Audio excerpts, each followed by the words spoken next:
Hello everyone, welcome back to my channel কাজলের রান্নাঘরের blog. আপনারা কেমন আছেন? আশা করি ভালোই আছেন।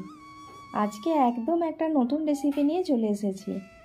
হ্যাঁ, আজকে বানাতে চলেছি চিকেনের পুর ভরা পরোটা, তাও আবার চিজ দিয়ে, মানে চিকেন চিজ পরোটা। তো চলুন, আর তার সাথে সবজিও দিয়েছি, খেতে কিন্তু ভীষণ টেস্টি হয়েছিল। আর কথা বলতে বলতে আমি সমস্ত সবজিগুলো নিয়ে চলে এসেছি, কাটাকাটিও শুরু করে দিয়েছি। আর আপনারা যারা এই পরোটাটা বানাতে চাইবেন, আপনার ঘরে শীতের যে সমস্ত সবজি রয়েছে সব কিছু ছোটো করে কেটে দিতে পারেন। আমি এখানে বাঁধাকপি, ক্যাপসিকাম, গাজর, টমেটো আর চিকেনটা বানানোর জন্য পেঁয়াজ রসুন তো লাগবেই দিয়েছি, আর কাঁচা লঙ্কা। তো চলুন সবজিগুলো কথা বলতে বলতে কেটে নিই। আর শীতের মরশুমে অবশ্যই এই পরোটাটি একবার হলেও ট্রাই করে দেখবেন, আর ভালো লাগলে অবশ্যই আমাকে কমেন্ট করে জানাতে ভুলবেন না। আর হ্যাঁ, যারা এই চ্যানেলটিতে নতুন তারা অবশ্যই চ্যানেলটি সাবস্ক্রাইব করে পাশে থাকা বেল আইকনটি প্রেস করে দেবেন, যাতে পরবর্তী ভিডিও নোটিফিকেশন পৌঁছে যেতে পারে। আর আপনি যিনি আমার ভিডিও রোজ দেখেন, অবশ্যই বন্ধুদের মধ্যে শেয়ার করে দেবেন, কারণ অনেকেই রান্না করতে পারে না, যারা দেখে নতুন নতুন রান্না শিখতে পারে। বলতে বলতে সমস্ত সবজিগুলো কাটা হয়ে গেল। এরপর নিয়ে নিয়েছি বেশ কিছুটা বোনলেস চিকেনটাও খুব ছোট্ট করে কেটে নিয়েছি। চাইলে আপনারা গ্রেট করে নিতে পারেন, কিন্তু আমি খুব ছোট করে কিমা করে কেটে নিলাম। তো চলুন, কাটাকাটি হয়ে গেছে, এরপর ময়দাটা মেখে নিই। এখানে আমি নিয়ে নিয়েছি হাফ কেজি মতো ময়দা, আর দিয়ে দিয়েছি পরিমাণ মতো নুন আর 2 টেবিল স্পুন তেল। এখানে আমি সাদা তেল ব্যবহার করেছি, দিয়ে ভালো করে মিশিয়ে নিচ্ছি। আপনারা চাইলে একটু চিনিও দিতে পারেন, আমি যেহেতু চিনি খাই না তাই চিনি দিলাম না।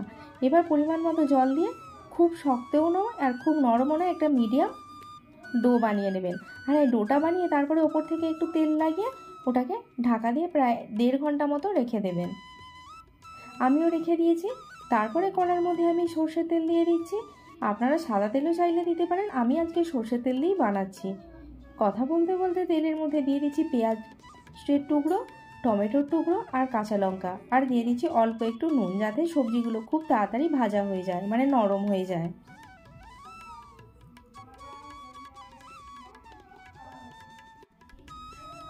এরপরে দিয়ে দিচ্ছি 1 চামচ রসুন বাটা আর 1 চামচ আদা বাটা। আপনারা যতটা পরোটা বানাবেন, পুর করবেন, সেই পরিমাণ মতো রসুন বাটা আদা বাটা দিয়ে দেবেন। তারপরে দিয়ে দিলাম 1 চামচ গোলমরিচের গুঁড়ো, 1 চামচ গরম মশলা আর একটু কাশ্মীরি লঙ্কার গুঁড়ো। আর হ্যাঁ, এখানে আমি হলুদ ব্যবহার করছি না, কারণ হলুদ দিলে জানেন তো, যদি বাই চান্স একটু এদিক ওদিক হয়ে যায় তাহলে পুরো পরোটাটা হলুদ হয়ে যাবে, দেখতে খুব একটা ভালো হবে না। তো চিকেনটা আমার মোটামুটি একটু ভাজা ভাজা হয়ে গেছে। এরপরে সমস্ত সবজিগুলো ওর মধ্যে আমি দিয়ে দিচ্ছি। আর এখানে বাঁধাকপির পরিমাণটা সব সবজি আর চিকেন মিলে যতটা হবে ততটাই নিতে হবে। কথা বলতে বলতে আমার পুরটা রেডি হয়ে গেছে, আর ডোটা তো আগেই রেডি করে রেখেছিলাম। তো চলুন পুরটা কড়া থেকে নামিয়ে নেওয়া যায়। তো পুরটা রেখে দিলাম। এরপর আমি একটা ননস্টিকের তাওয়া গ্যাসটা অন করে বসিয়ে দিলাম। আর এদিকে চলুন ওই ডোটা থেকে লেচি কেটে নিই। আর লেচিগুলো আমরা যে বাড়িতে সাধারণ রুটি খাই সেরকম করলেই হবে। আপনারাও এরকম সাইজের লেচি কেটে নেবেন।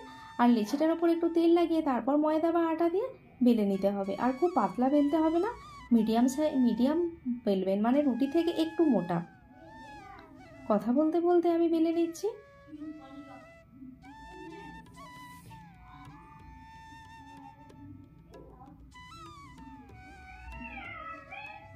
হ্যাঁ, একসাথে দুটো রুটি বেলতে হবে, একটা রুটিতে হবে না। তো আমি একটা রুটি বেলে নিয়েছি, আবার নেক্সট রুটিটাও বেলে নিলাম।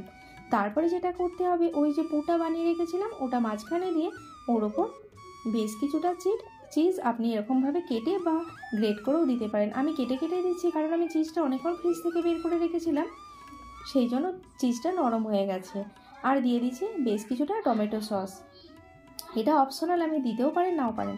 তারপর এই চারদিকটা একটু জল দিয়ে ভালো করে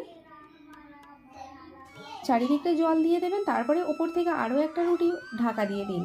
দিয়ে এরকম আমি চামচে করে কেটে দিচ্ছি। আপনারা চাইলে একটু চেপে চেপে অন্য কিছু দিয়েও চেপে দিতে পারেন, যাতে না পুরটা বাইরে বেরিয়ে যায়। এরপর তাওয়ার মধ্যে তেল দিয়ে ওই পরোটাটি তাওয়ার ওপর দিয়ে দিন। আর হ্যাঁ, ভাজার সময় অবশ্যই গ্যাসটা মিডিয়াম আঁচে রাখবেন। আমি প্রথমটা যখন ভাজি গ্যাসটা অনেকটা বেড়ে গিয়েছিল, তাই একটু কালো হয়ে গিয়েছিল। এরকম উল্টে পাল্টে ভেজে তুলে নিন। তো চিকেনের পুর ভরা পরোটা রেডি হয়ে গেছে। রাতের ডিনারে আমাদের আজকে এটাই ছিল। আর আপনি অবশ্যই একদিন রাতের ডিনারে ট্রাই করবেন আর আমাকে কমেন্ট করে জানাতে ভুলবেন না। ভিডিওটি কেমন লাগলো অবশ্যই এটাও কমেন্ট করে জানাবেন। তো আজকের মতো বিদায় বন্ধুরা, দেখা হবে আগামীকাল অন্য একটি রেসিপি নিয়ে। ততক্ষণ বাই বাই। ভিডিওটি দেখার জন্য ধন্যবাদ।